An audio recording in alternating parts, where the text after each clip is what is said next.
नमस्कार दोस्तों, सहस्त्र ई एजुकेशन प्लेटफॉर्म के यूट्यूब चैनल में आप सभी का स्वागत है। आज की इस वीडियो में हम ताप व ऊष्मा से पूछे गए प्रश्नों पर विस्तार से चर्चा करेंगे। तो चलिए वीडियो की शुरुआत करते हैं। आज का पहला प्रश्न है, जल का घनत्व किस तापमान पर अधिकतम होता है? ऑप्शन ए है 100 डिग्री सेल्सियस, ऑप्शन बी है -100 डिग्री सेल्सियस, ऑप्शन सी है 4 डिग्री सेल्सियस, ऑप्शन डी है -4 डिग्री सेल्सियस। तो जल के घनत्व का तापमान अधिकतम कब होगा? तो इसके लिए हमें जल का असामान्य प्रसार का जो गुण होता है उसे देखते हैं। तो इसके में है जल का असामान्य प्रसार। तो इसमें क्या होता है, अगर प्रायः सभी अन्य द्रव की बात करें, तो उनमें क्या होता है, जब किसी द्रव को गर्म करते हैं तो उनका आयतन जो है बढ़ता है। और यदि जल की बात करें, जल को जब हम गर्म करते हैं तो इसमें पहले 0 सेंटीग्रेड से 4 सेंटीग्रेड तक के इसके आयतन जो है कम होगा। स्टार्टिंग में जब हम उसमें ताप बढ़ाएंगे, टेम्परेचर को बढ़ाएंगे, तब आयतन कम होता है, पर 4 डिग्री सेंटीग्रेड से उसके बाद इसका आयतन जो है बढ़ता है। तो ये जो है जल में एक असामान्य गुण रहता है, इसी को जो है जल का असामान्य प्रसार कहते हैं। तो इस गुण में क्या पता चल रहा है, ये 4 डिग्री सेल्सियस है, इस तापमान पे जो जल है उसका गुण परिवर्तित होता है। तो इसका कारण क्या होता है, क्योंकि ये 4 डिग्री सेल्सियस पे, जो 4 डिग्री सेल्सियस है, इस ताप में जल का जो घनत्व है, डेंसिटी ऑफ जल, ये जो है सबसे अधिक होता है, मैक्सिमम। तो 20 प्रश्न का सही उत्तर क्या हो जाएगा, तो 4 डिग्री सेल्सियस हो जाएगा। यहाँ सबसे ज़्यादा घनत्व रहेगा जल में। अगर इस जल के प्रसार गुण का और प्रभाव क्या पड़ता है, अगर दैनिक जीवन में ये समझे, तो इसमें अगर देख सकते हैं, कोई ठंडे देश होते हैं, ठंडे देश, ठंडे एरिया है, वहाँ का जो तालाब है, वहाँ का पानी जो है बर्फ बन गया रहता है, फिर भी क्या मछली वहाँ जीवित रहता है ना। तो उसका कारण क्या है, ये जल का सामान्य गुण। क्योंकि जब बर्फ जमता है तालाब का पानी, तो उसका ऊपरी हिस्सा बस जमा रहता है, बर्फ में परिवर्तित हुआ रहता है। बाकी जो नीचे का हिस्सा है, वहाँ तापमान जो है 4 सेंटीग्रेड से कम होने के कारण यहाँ नीचे क्या रहता है, यहाँ जो है जल रहता है। इस कारण जो है मछली जो है नीचे जीवित रहती है। तो चलिए इससे संबंधित और प्रश्न देखते हैं। जल के आयतन में क्या परिवर्तन होगा यदि तापमान 9 डिग्री सेल्सियस से कम होकर 3 डिग्री सेल्सियस हो जाता हो? तो अब हम उसी से प्रश्न है ये भी, जब पहले तापमान 9 है, जल का 9 डिग्री सेल्सियस है, और उसे 3 डिग्री सेल्सियस करने पर उसमें क्या प्रभाव पड़ेगा। तो देखिए, पहले अगर 9 डिग्री सेल्सियस है, उससे अगर 4 डिग्री सेल्सियस तक आते हैं, क्योंकि 4 में आने तक उसमें जो है गुण उसका परिवर्तित हो जाता है जल का। तो क्या होगा यहाँ तक के, तो यहाँ ठंडा किए हैं इसको, पहले गर्म करने का हम दिखे थे प्रकृति, तो ठंडा करेंगे तो उसका उल्टा हो जाएगा। तो यहाँ 4 के बाद बढ़ रहा था जब गर्म कर रहे थे, तो यहाँ जो है तो 9 से 4 किए, तब यहाँ क्या होगा, यहाँ आयतन जो है वॉल्यूम क्या हो रहा है, कम हो रहा है। अब 4 से लेकर नीचे आएंगे, हमें कितना आना है, 3 डिग्री सेल्सियस तक के, 4 से 3 तक आएंगे, तब क्या होगा, अब इसका वॉल्यूम जो है यहाँ बढ़ेगा। तो इस प्रश्न का सही उत्तर होगा, आयतन पहले घटेगा, उसके बाद फिर बढ़ेगा बाद में। ठीक, तो इसका उत्तर है ऑप्शन सी।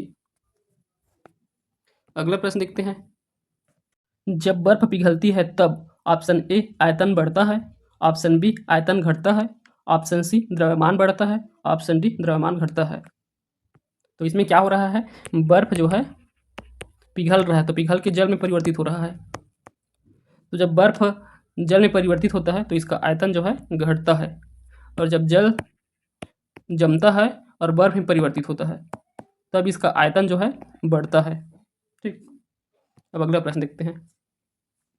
जल युक्त गिलास में तैरता हुआ बर्फ का टुकड़ा जब पिघलता है तो पानी का स्तर ऑप्शन ए नीचे गिरता है, ऑप्शन बी ऊपर उठेगा, ऑप्शन सी वही रहेगा, ऑप्शन डी नीचे गिरना या ऊपर उठना पानी के तापक्रम पर निर्भर करेगा। तो इस प्रश्न में जो है आर्किमिडीज का सिद्धांत काम करता है। आर्किमिडीज का सिद्धांत, तो आर्किमिडीज एक सिद्धांत दिया है, उस सिद्धांत को पहले समझते हैं। इनके द्वारा बताया गया है कि कोई एक मान लिया जाए एक हम लोग एक बीकर लेते हैं, इसमें हम जल भर देते हैं।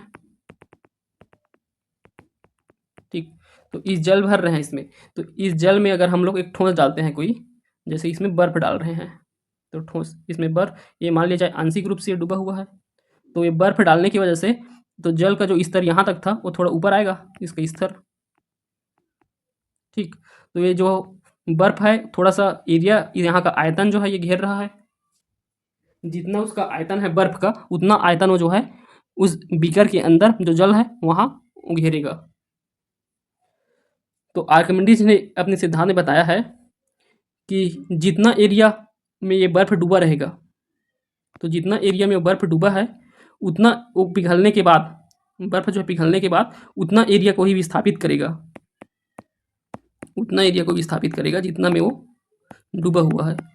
तो इस कारण जब ये पिघल जाएगा, ये बर्फ पूरी तरह से पिघल जाएगा, तो इसका स्तर जो है जितना है उतना रहेगा, पिघलने के बाद वो फिर से उतना ही रहेगा। ठीक, तो इसका उत्तर क्या होगा? तो जल युक्त गिलास में तैरता हुआ बर्फ का टुकड़ा पिघलता है तो उसका जो स्तर है वही रहता है, बदलता नहीं है, कि जो बर्फ डाल रहेगा वो बर्फ क्या रहेगा, अपने जितना वॉल्यूम है उतना ही एरिया वो घेरा रहेगा। ठीक, तो अब अगला प्रश्न देखते हैं। जब पानी में नमक मिलाया जाता है तो निम्न में से कौन सा परिवर्तन होता है? ऑप्शन ए, क्वथनांक बढ़ता है और जमाव बिंदु घटता है। ऑप्शन बी, क्वथनांक घटता है और जमाव बिंदु बढ़ता है। ऑप्शन सी, क्वथनांक व जमाव बिंदु दोनों घटते हैं। ऑप्शन डी, क्वथनांक व जमाव बिंदु दोनों बढ़ते हैं। तो इसके लिए हम पहले समझ लेते हैं गलनांक क्या होता है, क्वथनांक क्या होता है, हिमांक क्या होता है। तो चलिए, जब एक बर्फ है तो जल्दी से समझते हैं इसको। एक बर्फ है, ये परिवर्तित होता है द्रव में, और द्रव परिवर्तित होता है वाष्प में। वाष्प, द्रव मतलब जल में, और जल परिवर्तित होता है ये वाष्प में। जब बर्फ से जल में परिवर्तित होता है, अर्थात ठोस से द्रव में परिवर्तित होता है, तो इसको बोलते हैं गलनांक, गलना बोलते हैं, अर्थात मेल्टिंग बोलते हैं। और जिस टेम्परेचर में ये होता है क्रिया, इसको गलनांक कहते हैं। वही जो है द्रव जब वाष्प में परिवर्तित होता है तो इसे कहते हैं क्वथनांक, या फिर इसको बोलते हैं बॉइलिंग। ठीक, अब इसी का उल्टा भी प्रोसेस होता है, ये वाष्प जो है द्रव में भी चेंज होता है, तो वाष्प द्रव में चेंज होगा वो संघनन कहलाता है। और जब द्रव जो है बर्फ में चेंज होता है तब की कंडीशन जो है हिमांक कहलाता है, हिमांक था फ्रीजिंग। ठीक, तो इस क्रिया में बर्फ से द्रव में जलना गलनांक कहलाया, द्रव से वाष्प में जलना क्वथनांक कहलाया। फिर यहाँ संघनन है, जब वाष्प जो है द्रव में चेंज होता है और द्रव जो है बर्फ में चेंज होता है तो हिमांक है। तो अब इस आधार पे इस प्रश्न में पूछा क्या गया है, इसमें पूछा गया है कि जब पानी में नमक मिलाते हैं तो एक साल्ट वाटर बनाना है।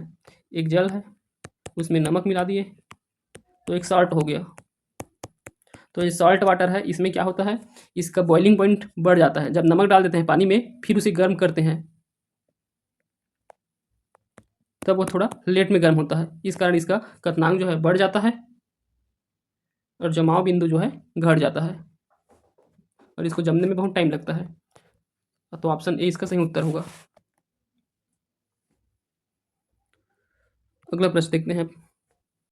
100 डिग्री सेंटीग्रेड की वाष्प द्वारा उत्पन्न जलन उसी ताप के पानी द्वारा उत्पन्न जलन से अधिक गंभीर होती है, क्योंकि ऑप्शन ए, वाष्प एक गैस होती है। ऑप्शन बी, वाष्प द्वारा अधिक ऊष्मा दी जाती है। ऑप्शन सी, वाष्प अधिक ज्वलनशील होती है। ऑप्शन डी, वाष्प द्वारा अधिक दाब उत्पन्न किया जाता है। तो इस प्रश्न में क्या है, एक वाष्प जो 100 सेंटीग्रेड का गर्म है, और एक जो है पानी है जो भी 100 सेंटीग्रेड में गर्म है। तो इसमें सबसे ज़्यादा ताप किसका रहता है? पता है कि वाष्प में हम लोग को ज़्यादा गर्म महसूस होता है। इसका कारण क्या है कि वाष्प द्वारा अधिक ऊष्मा दी जाती है। ठीक, तो वाष्प में ज़्यादा अधिक ऊष्मा होता है किसके कंपेयर में? पानी के कंपेयर में। इस कारण जो है इसका तापमान ज़्यादा महसूस होता है। अगला प्रश्न देखते हैं। परम शून्य ताप क्या है? ऑप्शन ए, किसी भी तापमान पैमाने का आरंभिक बिंदु। ऑप्शन बी, सैद्धांतिक रूप से न्यूनतम संभव तापमान। ऑप्शन सी, वह तापमान जिस पर सभी द्रव पदार्थ के वाष्प जम जाते हैं। ऑप्शन डी, वह तापमान जिस पर सभी पदार्थ वाष्पीय प्रावस्था में होते हैं। तो परम शून्य तापमान, तो ये तापमान होता है, इसका जो अधिकतम तापमान होता है उसको निर्धारित नहीं है, मतलब संभव इसका निर्धारण नहीं किया गया है, परंतु न्यूनतम तापमान है इसका निर्धारण किया गया है। तो जो न्यूनतम तापमान संभव होता है उसको परम शून्य तापमान कहते हैं। तो इसका सही उत्तर क्या होगा? सैद्धांतिक रूप से न्यूनतम संभव तापमान जो है परम शून्य तापमान कहलाता है। सैद्धांतिक रूप से क्यों बोला गया है? क्योंकि ये जो है व्यवहारिक रूप से नहीं होता है क्या? परम शून्य तापमान। अगर परम शून्य तापमान का अगर वैल्यू पूछे तो इसका मान होता है 0 केल्विन में होता है। याद रखना है कि किसमें होता है? 0 केल्विन होता है परम शून्य तापमान। और अगर सेल्सियस में बात करें तो सेल्सियस इसमें इसका मान होता है -273 सेल्सियस, या एग्जैक्ट बोले 273.15 डिग्री सेल्सियस। ये जो है परम शून्य ताप का वैल्यू है। चलिए अगला प्रश्न देखते हैं। एक सामान्य मनुष्य का तापमान कितना होता है? तो एक सामान्य मनुष्य का तापमान क्या होगा? यहाँ ऑप्शन दिए हुए हैं सेल्सियस में, तो इसके अनुसार जो है ऑप्शन बी इसका सही उत्तर होगा 36.9 डिग्री सेल्सियस। इसे लगभग कितना बोल सकते हैं? 37 सेल्सियस बोल सकते हैं। और ये अगर इसी का बात करें, अगर ये फ़ारेनहाइट में कितना होगा और केल्विन में कितना होगा, क्योंकि प्रश्न इससे भी बनते हैं। तो फ़ारेनहाइट में होता है 98.6 फ़ारेनहाइट और केल्विन में होता है 310 केल्विन। ये एक सामान्य मनुष्य का तापमान है। अब हम यहाँ सेल्सियस से फ़ारेनहाइट और केल्विन में कैसे इसका परिवर्तन करना है, तो इनके तीनों के बीच संबंध क्या होता है उसे देखते हैं एक फार्मूले से। तो इनके संबंध के लिए सेल्सियस, फ़ारेनहाइट और केल्विन के बीच संबंध के लिए एक सूत्र है। तो C/5 F - 32 डिवाइडेड बाय है 9 और इक्वल टू है K - 273 डिवाइडेड बाय 5। तो इस फार्मूले को याद रखना है आप लोग को। इस फार्मूले से ही इसमें का बहुत सारा प्रश्न बनेगा। तो जब हम सेल्सियस से फ़ारेनहाइट में चेंज करना है तो ये दोनों फार्मूले का प्रयोग करेंगे। अगर हमें ये सेल्सियस से केल्विन में चेंज करना है तो ये पहले वाले को और ये अंतिम वाले को, ये दोनों को एक साथ प्रयोग करना है, या फिर इन दोनों को चेंज करना है फ़ारेनहाइट केल्विन को, तो इनको प्रयोग करना है। प्रश्न के आधार पर फार्मूला को प्रयोग करना है। तो चलिए अब अगला प्रश्न देखते हैं। कितना तापमान होने पर पाठ्यांक सेल्सियस और फ़ारेनहाइट तापमापी में एक ही होंगे? तो किस तापमान पे जो फ़ारेनहाइट और सेल्सियस तापमापी है, इन दोनों का मान जो है समान होता है, ये बताना है। तो इसके लिए हम उसी फार्मूला का प्रयोग करेंगे। एक सेल्सियस दिया हुआ है और एक फ़ारेनहाइट दिया हुआ है, तो इस फार्मूला का प्रयोग करना है हमें। तो इसका कैसे बनाएं? मान लीजिए ऑप्शन ए इसका उत्तर होगा, तो इसके लिए इसका वैल्यू को रखेंगे। तो इसका एक वैल्यू रखते हैं, यहाँ रख सकते हैं, यहाँ दोनों में से कहीं भी रख सकते हैं। तो यहाँ मैं एफ की जगह में रख रहा हूँ, तो -40 रख रहा हूँ, फिर -32 डिवाइडेड बाई 9 और यहाँ है C/5। ठीक, तो अब इसको मैं हल करूँगा तो कितना आ जाएगा? अगर मैं इसे हल करता हूँ तो मैं ऊपर के फार्मूला को मिटा देता हूँ अब।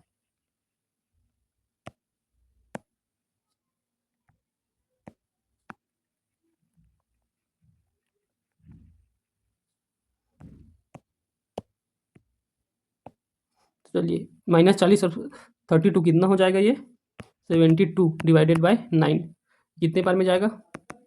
8 बार में जाएगा। माइनस है ना, ये माइनस में है तो, और यहाँ 5 है तो 8 गुना 5 हो गया माइनस में, तो ये कितना हो जाएगा? -40।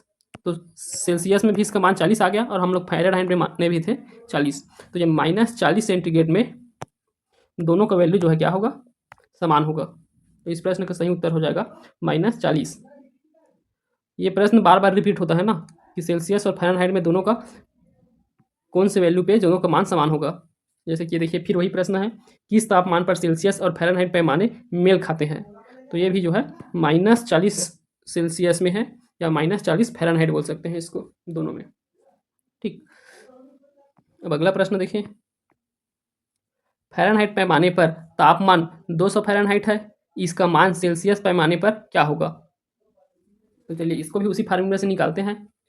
तो इसमें क्या दिया हुआ है? फ़ारेनहाइट का एफ का वैल्यू दिया हुआ है, तो हम लोग C/5, अब यहाँ एफ का वैल्यू रख देंगे 200, -32 था डिवाइडेड बाय 9। तब इसे हल करेंगे तो कितना आएगा?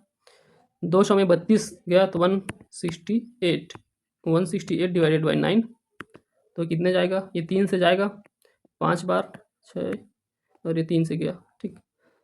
तो अब यहाँ c इज इक्वल टू 5 का इसका मल्टीप्लाई 6 के साथ कर देंगे, तो ये कितना हो जाएगा, ये हो जाएगा 6 का 0 हो गया 28, तो 280 डिवाइडेड बाई 3 है। अब इसे सॉल्व करेंगे तो इसका उत्तर आ जाएगा 93.33।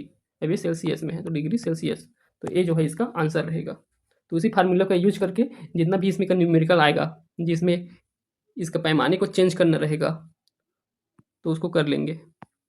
जैसे ये प्रश्न है तो इस प्रश्न का उत्तर आप कमेंट सेक्शन में दीजिए, जिसमें भी उसी फार्मूले का यूज करके निकालना है।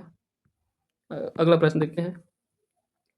क्रायोजेनिक ताप से आशय है, तो क्रायोजेनिक ताप किस ताप को कहते हैं ये बताना है।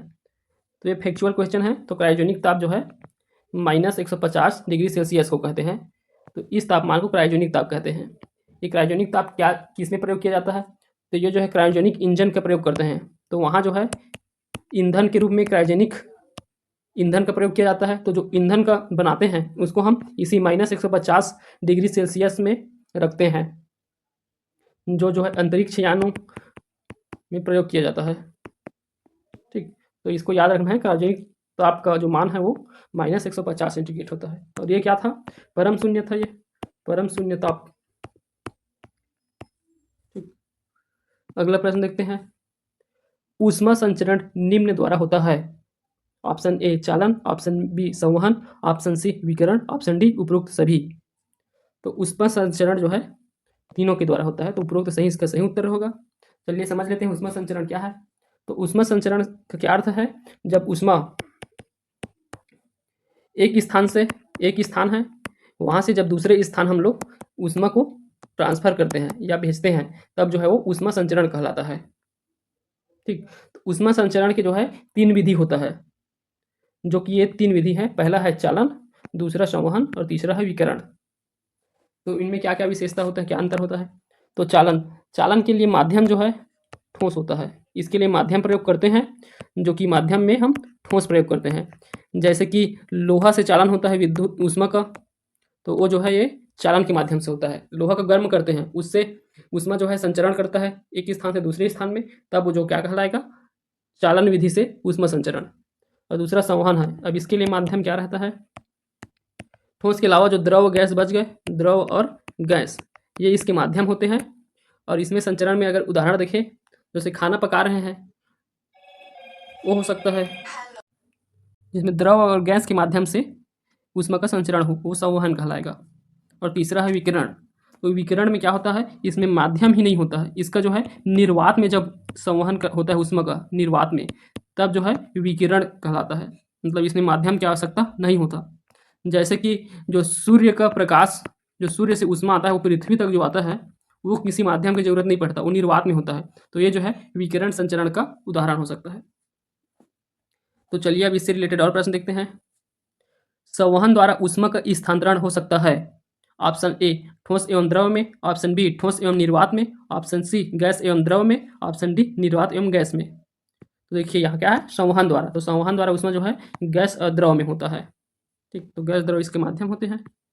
अगला प्रश्न है, निम्नलिखित में से कौन सी विधि के द्वारा ऊष्मा के संचारण के लिए माध्यम की आवश्यकता नहीं होती। ऑप्शन ए चालन, ऑप्शन बी विकिरण, ऑप्शन सी संवहन, ऑप्शन डी इनमें से कोई नहीं। तो माध्यम की आवश्यकता किस में नहीं होती है, तो विकिरण में नहीं होता है, ये जो है निर्वात में होता है इसका संचरण, ठीक। तो इसमें माध्यम की आवश्यकता नहीं होगा। अगला है, यदि एक द्रव को भारहीनता की दशा में गर्म किया जाता है तब द्रव में ऊष्मा का बहाव होता है। तो इसमें भारहीनता की दशा में करते हैं द्रव में ऊष्मा का संचरण, तब वो कैसे होगा। ऑप्शन ए चालन से, ऑप्शन बी संवहन से, ऑप्शन सी विकिरण से, ऑप्शन डी है किसी प्रकार से नहीं, क्योंकि भारहीनता की स्थिति में द्रव को गर्म नहीं किया जा सकता। तो इस प्रश्न का सही उत्तर होगा ऑप्शन डी। क्योंकि देखिए अगर कोई ऊष्मा है तो उसमें आवश्यक है कि क्या हो, द्रव्यमान हो। तो द्रव्यमान है जहाँ, अर्थात वहाँ भार है। तो बिना भार के न ही उसमें ऊष्मा उत्सर्जित होगा, या उसमें क्या बोलते हैं ऊष्मा का ना ही संचरण होगा, न ही कोई उसमें ऊर्जा रहेगा। तो भार होना आवश्यक है। इसलिए अगर उसमें भारहीन की स्थिति है तो गर्म जो है द्रव गर्म नहीं किया जा सकता, तो इस कारण उसमें ऊष्मा का बहाव ही नहीं होगा। अगला प्रश्न है, मोटर कार के रेडिएटर का शीतलन उपक्रम सिद्धांत पर आधारित है। कौन से सिद्धांत पर आधारित है? ऑप्शन ए संचालन, ऑप्शन बी संवहन, ऑप्शन सी विकिरण, ऑप्शन डी संचालन एवं विकिरण। तो देखिए, मोटर कार के रेडिएटर का शीतलन, तो रेडिएटर है उसका शीतलन करने के लिए हम क्या प्रयोग करते हैं? लिक्विड का प्रयोग करते हैं ना, लिक्विड अर्थात द्रव का प्रयोग कर रहे हैं। तो द्रव का प्रयोग जहाँ करते हैं उसमें कौन सा विधि प्रयोग करते हैं? तो संवहन का प्रयोग करते हैं। तो इस प्रश्न का सही उत्तर हो जाएगा संवहन। अगला प्रश्न है, ऊष्मा का उत्तम संचालक है। Option A aluminium, option B iron, option C silver, option D copper. तो ऊष्मा का उत्तम संचालक होता है सिल्वर। जैसे विद्युत का सबसे अच्छा सुचालक होता है सिल्वर, वैसे ऊष्मा का भी सबसे अच्छा संचालक और सुचालक होता है सिल्वर। अब अगला प्रश्न है, थर्मस फ्लास्क में लंबे समय तक तरल गर्म या ठंडा रहता है क्योंकि ऊष्मा की कोई हानि अथवा प्राप्ति नहीं होती। तो थर्मस फ्लास्क में कौन सा विधि काम करता है उसे पूछा गया है। तो थर्मस फ्लास्क देखिए, तो इसमें जो है ये जो है लेयर में बना रहता है, और जो यहाँ लेयर रहता है यहाँ क्या रहता है? निर्वात रहता है, खाली जगह रहता है। ठीक, तो निर्वात रहता है और साथ साथ इसमें द्रव का भी प्रयोग किया जाता है ठंडा रखने के लिए, और साथ साथ उसमें क्या लगा है? मेटल लगा हुआ है, तो धातु लगा हुआ है। तो इसमें तीनों विधि के द्वारा प्रयोग किया जाता है, तो संचालन भी, संवहन भी और विकिरण, अर्थात ए और बी दोनों। तो इसमें थर्मस फ्लास्क है उसमें ऊष्मा की हानि को रोकने के लिए तीनों विधि का प्रयोग किया जाता है। अगला प्रश्न है, एक गर्म एवं दूसरी ठंडी दो वस्तुओं को निर्वात में रखा गया, कुछ समय के पश्चात गर्म वस्तु के ताप में क्या होगा? ऑप्शन ए वैसा ही रहेगा, ऑप्शन बी विकिरण के कारण बढ़ जाएगा, ऑप्शन सी विकिरण के कारण कम हो जाएगा, ऑप्शन डी संवहन के कारण बढ़ जाएगा। तो देखिए, एक गर्म वस्तु रखा गया है यहाँ और एक जो है ठंडी वस्तु रखा गया है। कहाँ? निर्वात में रखा गया है। तो निर्वात में रखते हैं तो उसमें कौन सा मेथड काम करता है? विकिरण। तो ये गर्म है और ये ठंडा है, तो ऊष्मा का जो संचार है वो कहाँ होता है? गर्म से, ये गर्म है वहाँ से ठंडे की ओर होगा। तो ये जो गर्म है वो ठंडे की ओर प्रसार होकर इसका गर्म कम हो जाएगा, मतलब इसका ताप जो है कम हो जाता है। तो ये पूछा वही ताप में क्या प्रभाव पड़ेगा? तो विकिरण के कारण ताप जो है कम हो जाएगा। तो ऑप्शन सी इसका सही उत्तर होगा। ठोसों में ऊष्मीय प्रसार होते हैं, कितने प्रकार के ऊष्मीय प्रसार होते हैं उसे पूछा गया है। तो ऊष्मीय प्रसार, तो चलिए इसे देखते हैं। ऊष्मीय प्रसार का अर्थ क्या होता है? जो है उनके आकार को बताना, आकार में जो परिवर्तन होता है, ऊष्मा के कारण जो आकार में परिवर्तन होता है वो जो है ऊष्मीय प्रसार कहलाता है। अर्थात आकार मतलब लंबाई, चौड़ाई या आयतन में परिवर्तन जो होगा वो। तो ऊष्मीय प्रसार ठोस में कितना होता है? 3 प्रकार का होता है। और ये 3 प्रकार कौन कौन से होते हैं? पहला होता है रेखीय प्रसार, दूसरा होता है क्षेत्रीय प्रसार, और तीसरा होता है आयतन प्रसार। तो रेखीय प्रसार में इसका लंबाई जो है बढ़ता है, और क्षेत्रीय प्रसार में एरिया बढ़ता है, और आयतन प्रसार में इसका आयतन बढ़ता है। ठीक, तो अब अगला प्रश्न देखते हैं। पायरोमीटर निम्न के मापन में प्रयोग में लाया जाता है। ऑप्शन ए वायु दाब, ऑप्शन बी उच्च तापमान, ऑप्शन सी आर्द्रता, ऑप्शन डी भूकंप की तीव्रता। तो पायरोमीटर का प्रयोग करते हैं उच्च तापमान को मापने के लिए। ठीक, तो पायरोमीटर उच्च तापमान के लिए। वैसे ही अगर बात करें हम इसका वायु दाब के लिए, तो वायु दाब के मापने के लिए हम बैरोमीटर का प्रयोग करते हैं। बैरोमीटर। और यदि भूकंप को मापना हो तो भूकंप के लिए हम रिएक्टर स्केल का प्रयोग करते हैं, रिएक्टर स्केल। और अगर आर्द्रता नापना हो तो हाइग्रोमीटर का प्रयोग करते हैं, हाइग्रोमीटर। तो इन सबको भी याद रख सकते हैं आप। अगला प्रश्न है, ताप स्थायी खाली स्थान स्थिर बनाए रखने का एक साधन है। Option A current, option B temperature, option C pressure, option D heat radiation. तो ताप स्थायी, तो ताप स्थायी इसको क्या बोलते हैं? और थर्मोस्टेट। तो थर्मोस्टेट क्या काम करता है? तो इसके नाम से ही स्थायी है, तो पता चल रहा है ये ताप को स्थिर बनाए रखने का कार्य करता है। तो टेम्परेचर को स्थिर बनाए रखने का साधन है ताप स्थायी या थर्मोस्टेट। इसी को एक और अलग तरीके से पूछा है, थर्मोस्टेट का प्रयोजन क्या है? तो थर्मोस्टेट का क्या प्रयोजन है, क्या कार्य करता है? तो जो है तापमान को स्थिर रखने का कार्य करता है। अगला प्रश्न देखते हैं अब। ऊष्मा ऊर्जा को विद्युत ऊर्जा में बदलने के लिए किस उपकरण को बनाया गया है? Option A transformer, option B thermocouple, option C immersion heater, option D dynamo. तो देखिए, ऊष्मा ऊर्जा है उसको विद्युत ऊर्जा में बदलने के लिए हम थर्मोकपल का प्रयोग करते हैं। तो थर्मोकपल एक ऐसा यंत्र होता है, इसमें क्या किया जाता है, इसमें दो मोटे छड़ का प्रयोग करते हैं। दो मोटे छड़ का प्रयोग करेंगे और छड़ के रूप में किनका प्रयोग करते हैं? एक एंटीमनी रहता है और एक रहता है बिस्मथ। बिस्मथ और एंटीमनी का हम प्रयोग करते हैं थर्मोकपल बनाने के लिए, जो क्या करता है, ऊष्मा ऊर्जा को विद्युत ऊर्जा में परिवर्तित करता है। और यही अगर ट्रांसफर की बात करें तो ये जो है इलेक्ट्रिसिटी का विद्युत ऊर्जा है, उसमें जो है स्टेप अप या डाउन करने का काम करता है, मतलब इसके वोल्टेज को कम या ज़्यादा करने का काम ट्रांसफार्मर के द्वारा होता है। और इमर्शन हीटर, तो इमर्शन हीटर इसको पानी गर्म करने के लिए प्रयोग करते हैं घरों में। और डायनेमो जो है मैकेनिकल एनर्जी, जो यांत्रिक ऊर्जा है उसको जो है इलेक्ट्रिकल ऊर्जा में चेंज करता है, विद्युत ऊर्जा में चेंज करता है यांत्रिक ऊर्जा को। अगला प्रश्न देखते हैं।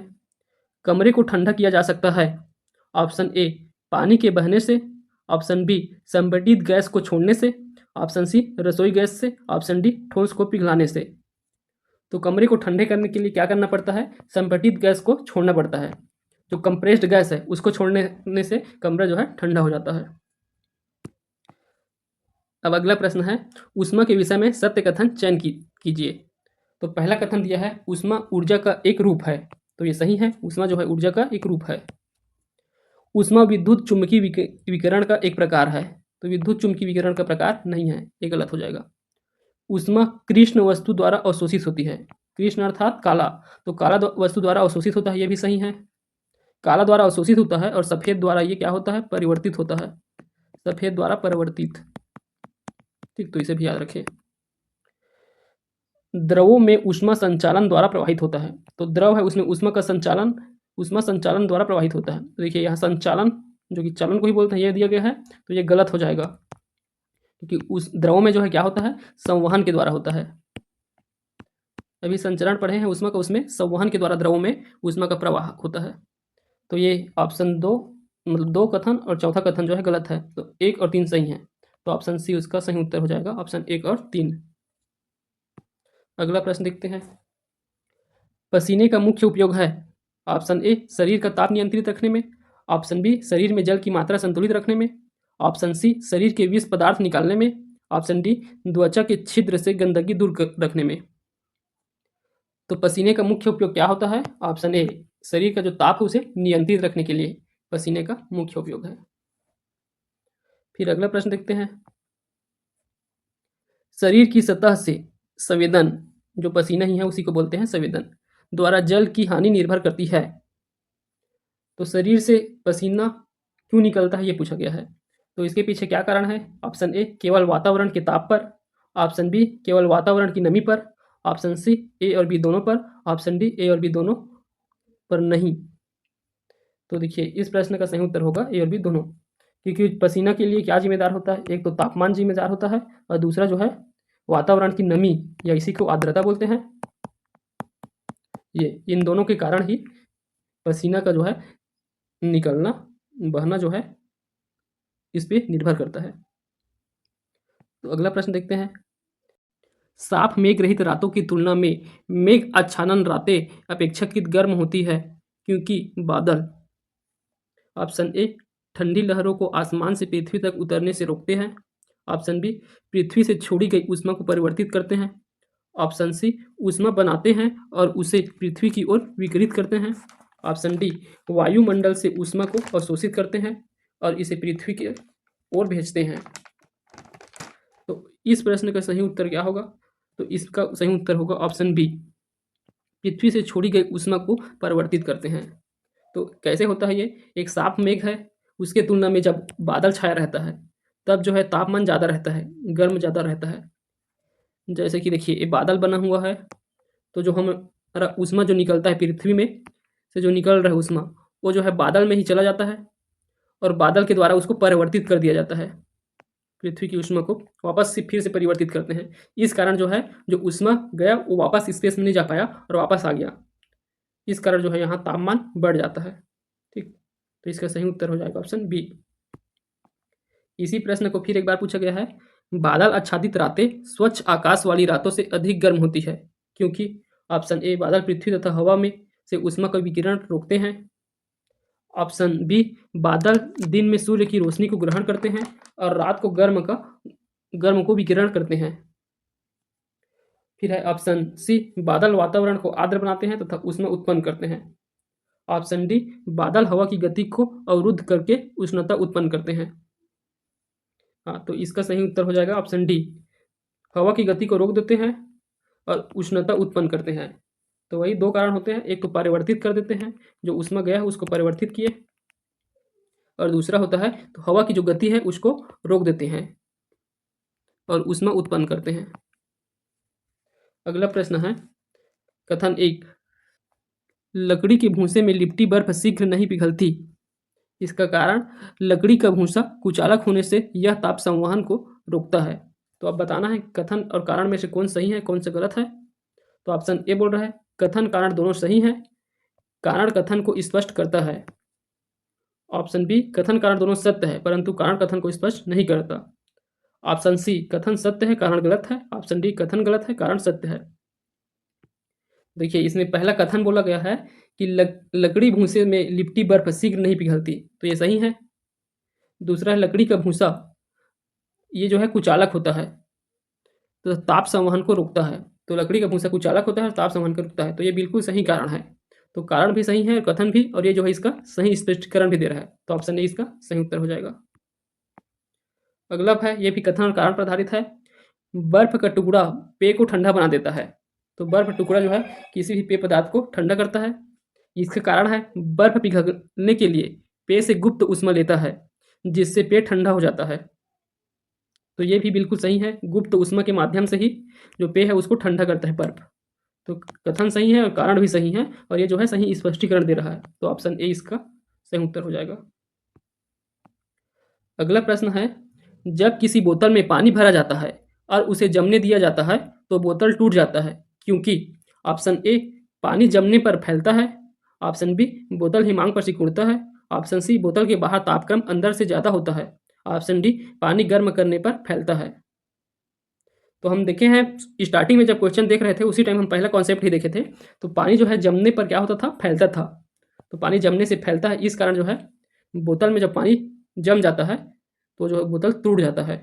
इसीलिए कोई भी पानी के बोतल जो भरे रहते हैं उसको कम क्यों भरे रहते हैं, फुल क्यों नहीं भरे रहते हैं, क्योंकि जब बर्फ जमता है तो उसका आयतन में वृद्धि होता है, तो जो बोतल है वो फूटे ना करके उसको कम भरा जाता है। ठीक, तो ये रहेगा पानी जमने से उसका आयतन जो है फैलता है।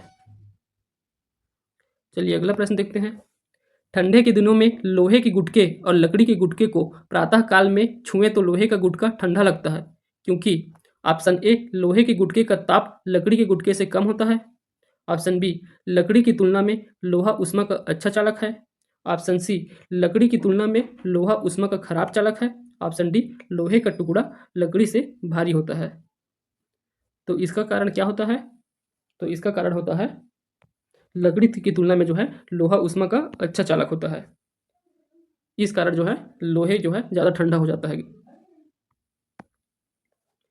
अगला है प्रश्न, श्वेत वस्त्र काले वस्त्र की अपेक्षा ठंडे होते हैं क्योंकि, तो इसको देखे हैं श्वेत वस्त्र क्या होते हैं, ये जो है प्रकाश को परिवर्तित करते हैं और काले वस्त्र क्या करते हैं, प्रकाश को अवशोषित करते हैं। तो अगर प्रकाश को परिवर्तित करेंगे तो जो है ठंडे रहेंगे और जो अवशोषित करते हैं ये जो है क्या रहते हैं, गर्म रहते हैं। ठीक, अगला प्रश्न है, निम्नलिखित प्रश्न पर विचार कीजिए। तो ये भी कथन और कारण पर आधारित है। तो कथन दिया है ऊंचाई बढ़ने के साथ साथ जल का क्वथनांक बिंदु अर्थात बॉइलिंग पॉइंट घटते जाता है, और कारण इसका बताया है ऊंचाई के साथ वायुमंडलीय दाब बढ़ता जाता है।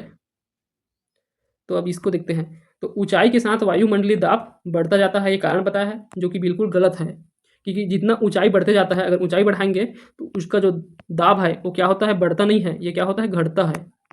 ठीक, तो इसका कारण गलत है, परंतु ये सही है इसका कथन कि ऊंचाई बढ़ने के साथ साथ जल का जो क्वथनांक बिंदु है बॉइलिंग पॉइंट क्या होता है, घट जाता है। ऊंचाई में जो है घट जाता है इसका बॉइलिंग पॉइंट। तो इसका कथन जो है सही है, परंतु जो कारण जो है वो जो है गलत होगा। तो ये आज का अंतिम प्रश्न था। अगर आपको वीडियो पसंद आ रहा है तो लाइक करें, शेयर करें और कोई डाउट हो तो कमेंट करके पूछ सकते हैं। चैनल को सब्सक्राइब कर लें। धन्यवाद।